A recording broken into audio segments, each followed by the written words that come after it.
Hey, what's going on YouTube? Son of Sanguinius here, and today we're going to be continuing our Blood Angels Tactics videos with a look at the drop pod. So the drop pod comes in at 35 points. It is Ballistic Skill 4, Front, Side, and Rear Armor 12, and it has 3 hull points. For War Gear, it just has a Stormbolter. Special rules: drop pod assault. Drop pods and units embarked upon them must be held in Deep Strike reserves. At the beginning of your first turn, half of your drop pods, rounding up, automatically arrive from reserve. The arrival of remaining drop pods is rolled for normally. Immobile. A drop pod cannot move once it has entered play and counts in all respects as a vehicle that has suffered an immobilized result that cannot be repaired in any way. This does not cause it to lose a hull point. And then we have Internal Guidance System. If a drop pod scatters on top of impassable terrain or another model, friend or foe, reduces scatter distance by the minimum required in order to avoid the obstacle. If a drop pod scatters off the edge of the table, it suffers a Deep Strike mishap. For transport, its transport capacity is up to 10 models or 1 dreadnought of any type. Once a drop pod lands, all passengers must disembark and no models can embark for the rest of the game. For options, there's only 2. It may replace its Stormbolter with a Deathwind launcher for 15 points, and it can take a Locator Beacon for 10 points. So the drop pod, not really too much to go over here, except I will talk about the GW FAQ a little bit later on. So looking at the drop pod, obviously the drop pod is the most ideal transport for taking distant objectives and sort of alpha striking with your units. They, half of them come on turn 1, and they, essentially just keep on arriving from reserves after that as normal. And of course, those things can be modified. Things like, Descent of Angels and yada yada yada. But as far as Deep Strike goes, the drop pod is a fairly safe and accurate way to get your units where you want them to be if you are considering Deep Strike. If you're looking at something like, say, Assault Marines or Vanguard Veterans, a drop pod may be an option for you. Some people, like me, don't really like not having Assault Marines or Vanguard Vets or Death Company or whatever it is, to not have jump packs, simply because I enjoy the extra 6 inches of movement and all that. But with the drop pod, you can essentially get where you need to be turn 1 for at least half of them. Interestingly to note, it mentions rounding up, so if you really wanted to reap the full reward of using drop pods, you should always use an odd number of them. So 1, 3, 5, 7, so on and so forth. Simply because it says half rounding up. So if you take them rounded up, then you can kind of reap the full benefit of the rule there. The last thing to sort of mention before we move on to sort of the GW FAQ stuff, the Deathwind launcher, it's pretty good for thinning out hordes. Obviously, the drop pod with its regular Stormbolter, it's really not designed to do much. It's just an extra thing of shooting, and it's there if you want it. And if you do plan on doing something like an alpha strike where you're going to be dropping your units into sort of the midst of the enemy, so to speak, then you may want to consider a Deathwind launcher. 12-inch range, strength 5, AP nothing, large blast, simply to sort of thin out the herds, so your units don't get completely killed turn 1. So that's about it for the rules for the drop pod here. It's basically a transport, so there isn't much in-depth tactica. But what I would like to go over is the GW FAQ stuff. Now, I was unable to find it. I know that the GW FAQs have been officialized for all of the armies, and I checked in the standard. Like the rulebook FAQ, and I couldn't find it in there.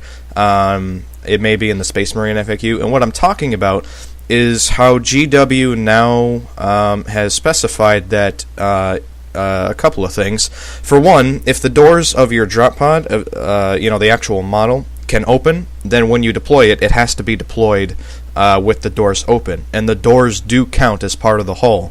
So basically, it means if you modeled your drop pod with the doors open, then it basically takes up all of that surface area, and none of that can touch any piece of terrain. Otherwise the internal guidance system just kind of kicks in, impassable terrain, that is. So this is kind of annoying, because it means that in order to deploy your drop pod, you have to look for a place that is much, much larger than anyone previously did before. Previously, and the way I sort of did it when I used drop pods is, you basically just count like the little, like the main central part of the drop pod, and the doors were just kind of there for decoration. At least, that's how I always saw it. But since GW has come up with this new FAQ, they talk about true line of sight, how if you modeled it with the doors closed, you can't see through the drop pod, but you don't have to, you don't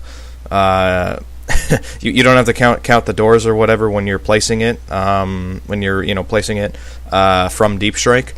But then it's like, okay, well, if we're treating the closed doors as closed doors, then how the hell did they get out of the drop pod? It's just craziness like that. That's just kind of annoying.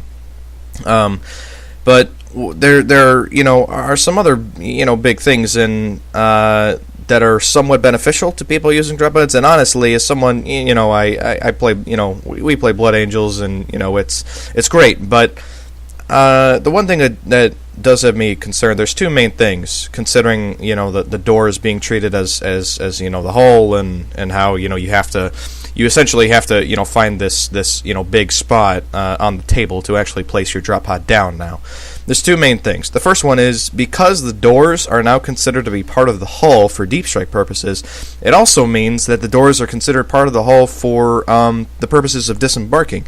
And if you guys remember, when you disembark a unit from a vehicle, you can disembark it up to 6 inches from the hull, which means you can literally start from the very edge of one of the drop pod doors and say, okay, well, now I'm going to deploy 6 inches from this. So you can literally move. You can literally have a unit disembark from a drop pod like 10 inches from the base, from the center of the drop pod. Now, I realize that benefits drop pod users, and yeah, it does. But at the same time, I don't know if that's really, how they should really work.